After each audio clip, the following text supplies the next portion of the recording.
Kimberle Smith Austin, our newest qualified speaker. She, in her introduction, I'll read from the flyer. Anyway, psychologists have determined that we are 5 times more likely to be influenced by voice than by the spoken word.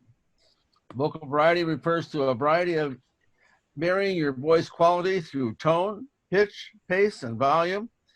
It's the opposite of a monotone voice. Effective communication skills can be greatly enhanced when vocal variety techniques are employed. If you want to keep the audience interested and engaged, you don't want to miss this workshop. And let's hear it for you, Kimberle Smith Austin, our newest qualified speaker. Hello, hello, everyone. How are you? I know we're all on mute. Thumbs up if you're having an awesome day. Great job. Listen, I am so excited to come to you today and talk about an area that I'm very passionate about, vocal variety. I know that we are professionals here, and I am going to turn my screen over. I have some slides that I'd like to share with you. Tom, am I in a position to share? Yes, you are. All right, very good. I think Sumi are, let me just get this going. If it's technical, don't ask me, ask Sunny. All right. I am going to share my screen now. Very good. The title of my presentation today is, What Does Your Voice Say About You? On the slide, I believe on the flyer, it says, what does your vocal variety say about you? But I decided to dial it back just a little bit and think about our voice. But it resonates and really speaks to the vocal variety. I am excited to share with you just some thoughts and things that I've put together. So when we look at this, I want to show you what we're going to talk about. What is vocal variety? We're going to look at some common speaking areas. We're going to look at key elements of vocal variety. If you see my screen moving around, I'm trying to find the best spot for this bar. All right, so vocal variety in speech. I have a pop quiz. All of you are Toastmasters. I just listened to the history and I learned some really great stuff. Some of you have been around for 30 and 40 years, so I know you're going to ace this exam. Let's take a quiz. Vocal variety in speech means A, changing your attitude, B, using different languages, or C, changing your speed, intonation, and volume, or D, changing your topic. I want you guys to use your chat section. Throw in there your answer, A, B, C, or D. This is an engaging workshop. Guys, I spent many years as a corporate trainer. I am currently a college professor. I do a lot of teaching, but I also teach in the corporate and community wellness space, teaching about health and vitality. So I love interactive, engaging presentations where you all are involved. And in the chat, I see several of you have said C. I see another C by Robert Field, C. Sharon Young says C. Michael, C. I see tons of C's, and you are correct. I knew you guys would pass this with flying colors. You advanced Toastmasters, you are. The next one says, one can improve vocal variety ahead of time by A, saying the words softer than louder, B, repeating words, C, humming, or D, all of the above are correct. Again, drop your answers in the chat bar. I want to hear from you. Michael says A, Peter says D, Martin says D, Sharon Young says A. I see Roz Cotter says D. I see the answers are commented. Mark and Karen Lucas says A. Sarah Cordella says D. David Flores, I see an A. This is a tricky one, guys. We got a split. Some say A, some say D. And honestly, the answer is D. It's a variety of things. We can change our vocal variety by doing a multitude of things. So I'm really excited to go into this presentation with you and share. Mae West said back in the day, it's not what you say, it's how you say it. How many of you have heard that expression? Give me a hands up. Raise your hand. Yes, we know that. So it's not always what we say, it's how we say it. And I'm going to talk about that as we go through some of the slides here. So let me show you a picture. The top picture here, college student sitting in a classroom, dead sleeping. And then there's a corporate environment where individuals are in a meeting and yet there are some sleeping. That was me in my early 20s, as well as me during my college years. I sat in that classroom as my professors in marketing class or finance class. I was a business major, so I sat in those large classrooms or study halls, and I always found myself sleeping. And then when I got to corporate America in the early 20s, I found myself sleeping once again. Now, it was not intentional. I had full intentions to be engaged and interactive, but yet the speaker did not keep me there. And when I think about that, I made a commitment to myself over almost 30 years ago that when I was given the opportunity, that I wouldn't put people to sleep. And you know, I'll tell you, it's been an interesting journey because there are times when people are just plain tired and I can't keep them awake. But when we think about vocal variety, let's take a look at what that means. Now, the human voice is capable of producing a broad range of intensity, from a faint whisper to an ear-splitting scream. But most only use a small part of their range. So when you think about the capabilities that reside within inside of us, I want to look at those things. And let's talk about how you can use your voice to make an impact and meaning in your presentations. I want to show you a few pictures here. We have a cheerleader, a singer, someone in the military, a teacher, professor, a martial artist, and a mom. What do they have in common? Throw it in the chat if you know. I'll tell you. Those have all been my roles in my life thus far. I've been a cheerleader, a chorus. I've been a part of the military, a professor, a martial artist, and then I am a mom. And at each and every season in my life, I utilize vocal variety. Some was by choice and some was by force. You know, when your kid is just out of control and you need to scream their name, Christian, get downstairs. Those things were directly how I use my voice. When I sat in the stand at the choir, I had to use my voice in a different way, alto. And I had to do high range, low range, my pitch, my volume, my projection. All of those things were critical in my performance. And so when you think about it, I want to ask the question, what is vocal variety?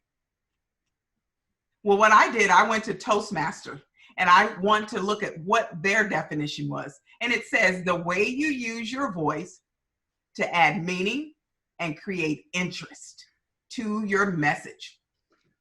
Your voice, meaning and message, meaning and interest. Those are two key points. So when you're speaking to a group of individuals, whether it's on the telephone or like we are right now in a Zoom environment, how do you use your voice so you keep people engaged, so you keep people interested? Now, really quickly, by show of hands, how many of you are engaged right now? Show me your hands. All right, very good. So it looks like I might be doing a good job with my vocal variety. Now, as we look at this, I want to explore a concept. Here's some of the common errors that happen when it comes to speaking. Number one, speaking too quickly. Now, I'll tell you, I'm guilty of that. I'm a very passionate person, and as a result, I get excited, and I started quickly speaking fast, really fast, and what happens is people can no longer keep up with me nor understand what I'm saying. Is there value there? No. We're going to lose a part or a portion of our audience. Number two, speaking too loudly. I know that I need for you to hear me where I am, and as a result, I'm going to speak really loudly so that you can hear me. I'll give you a classic example. Back in the early 90s, I was a corporate trainer, traveling all around the world, And I remember once being in a hotel I think I was in London in a hotel, and they had those impartations where they can add the walls to the room. No, it wasn't London. It was, I can't remember the location, but they pulled the walls. And someone in the next room came over and said to me, ma'am, we need you to turn down your microphone. And I looked at her, and I did not have a microphone. Now, the challenge was I had to project my voice so that the 900 people in the room could hear me. I didn't have my microphone at that time. However, I did have one present. So we have to recognize when speaking too loudly versus speaking to be heard. The second one is speaking at a constant volume. I like to think of that as monotone. That's what my college professors did to me back when I was 18, 19, and 20. That right there has an impact as well. But then what about the folks that speak well, and then at the very end, something happens and you can't hear what they said because their voice dropped at the end? So these are things that are very common when it comes to speaking. And I want you to keep them in mind and really give yourself a self-evaluation and ask yourself, do I do any of these things? Or am I doing all of them? And if so, here's an opportunity to make an adjustment. So let's talk about volume. What is it? It's the high or how low your voice is. When you look at this picture here, you can see that volume ranges. There's the shout, something very, very loud where it will take an audience and turn heads in moments. Then there's also loud, just naturally loud. But then there's a normal loudness we want to look at, soft and very soft. When we're speaking, we have to be considerate of our space, of the audience that we're engaging in, and the purpose of our message. Is it a loud message? Do we need to be soft? Are there things in our speech that requires us to change our volume at different times to get a different reaction from the audience? What message are we trying to convey? So when you think about your volume, I really want you to think about how that's reflected. Where you are you too high, too low, or just right? That will make or break your presentation. Now, what about your pitch? Now, I know a lot of people have heard the term, but what is it really?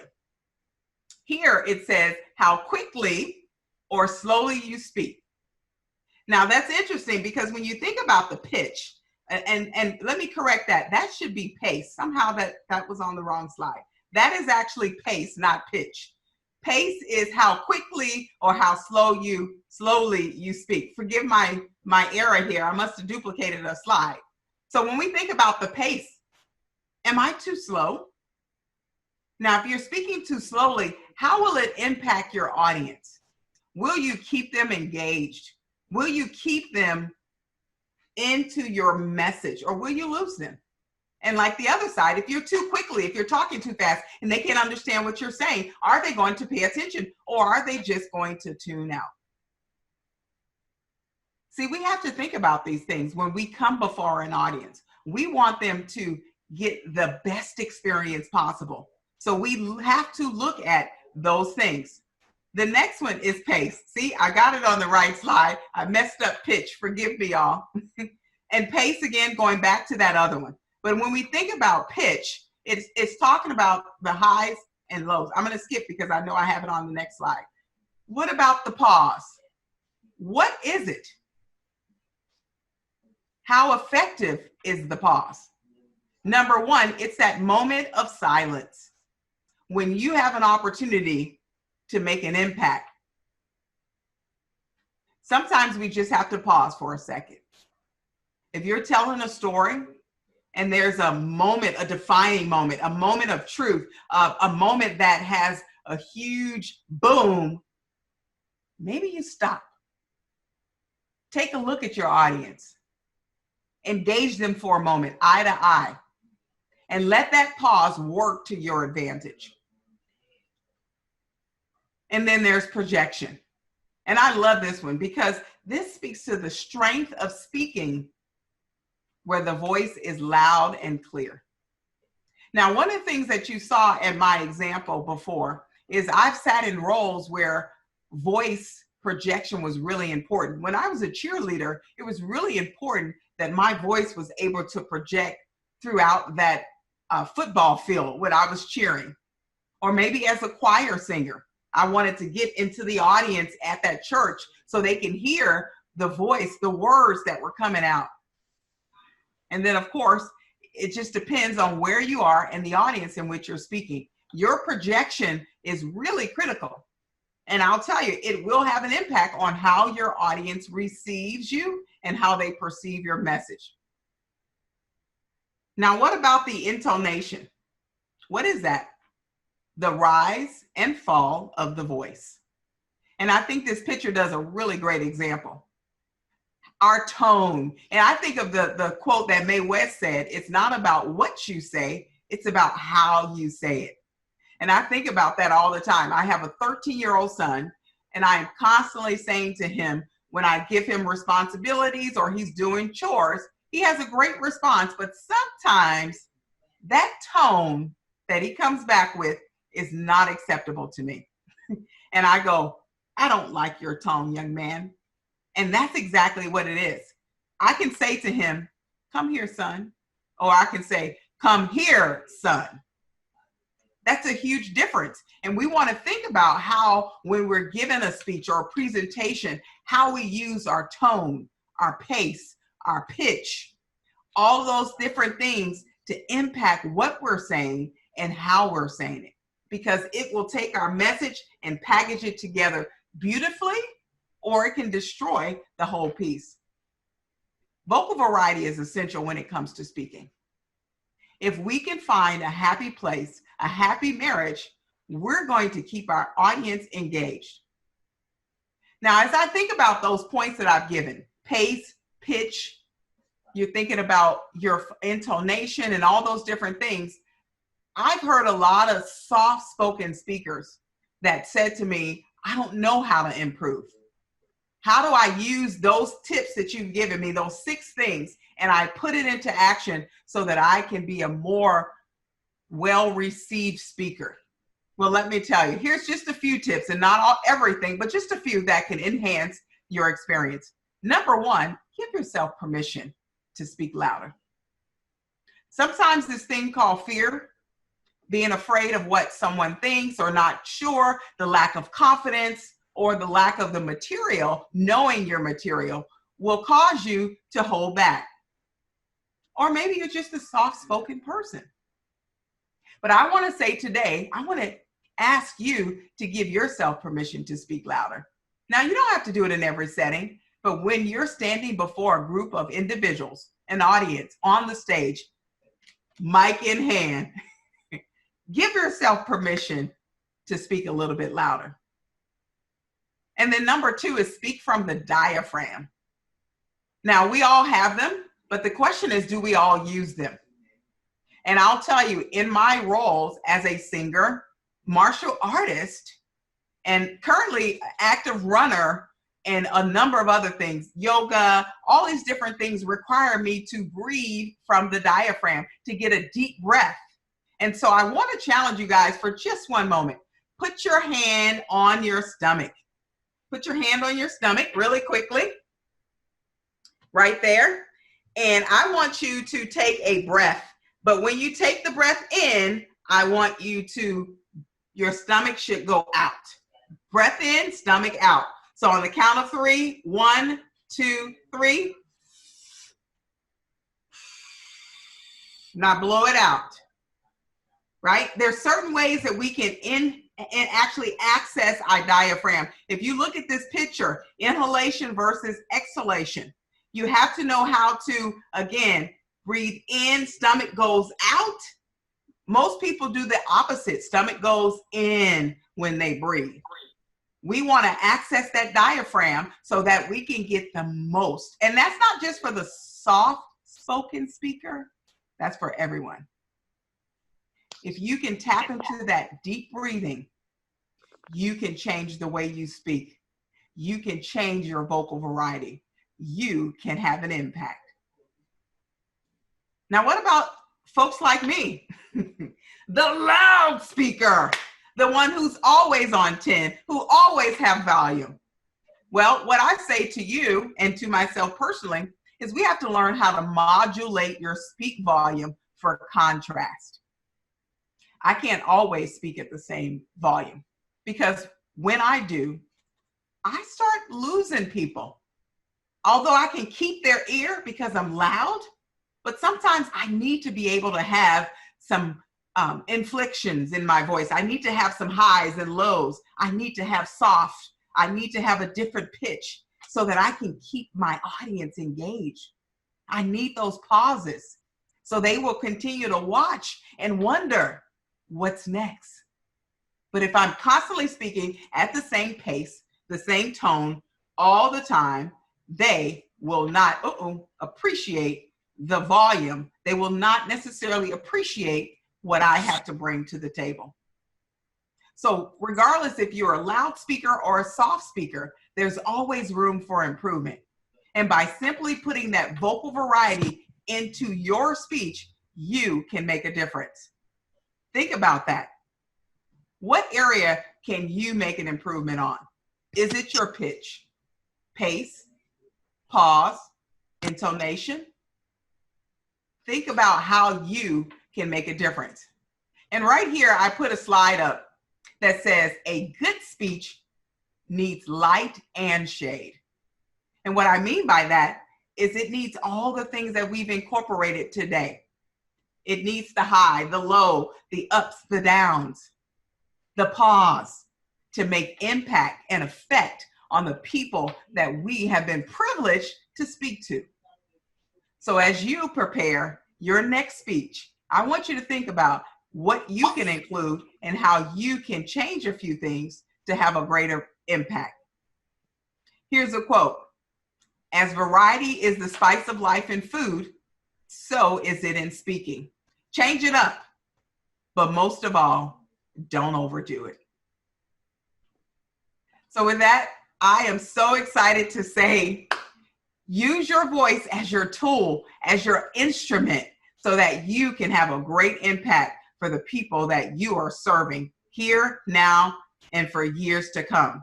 Toastmasters, I thank you, and I want to turn it back over to Mr. Tom Jameson.